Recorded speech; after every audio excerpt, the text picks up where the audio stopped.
At Creative Play, we specialise in restoring wet paw and rubber mulch surfaces, ensuring a safe and durable play area for children.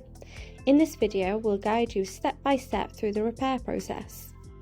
Step 1, you will need to use a sharp Stanley knife, carefully cut around the damaged area and remove any deteriorated materials, ensuring you create a clean edge for the new surfacing to bond effectively. Step 2, you will need to remove the damaged area and any loose materials or dirt or debris. Step 3, we recommend that you apply a primer to the edges of the repair. This step is crucial as it helps the new material adhere properly.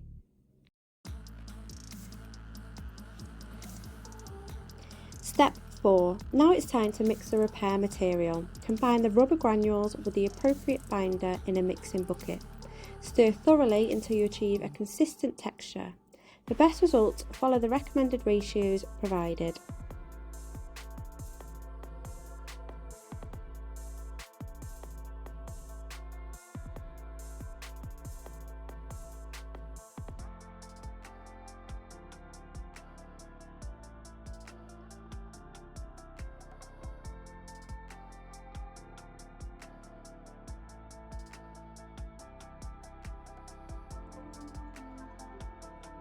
Step 5. Now it's time to carefully pour the mixed materials into the prepared area.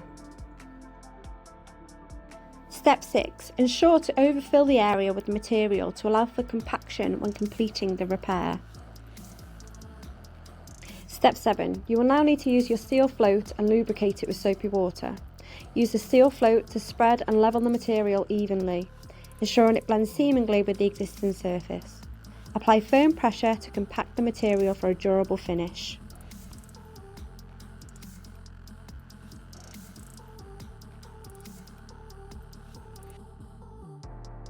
Step 8. Use a soft brush to clear away any excess materials.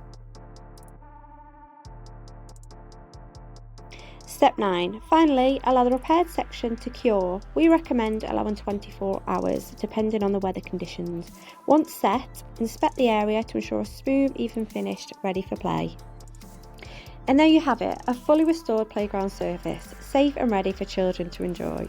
If you need professional repairs or resurfacing solutions, please contact Creative Play today.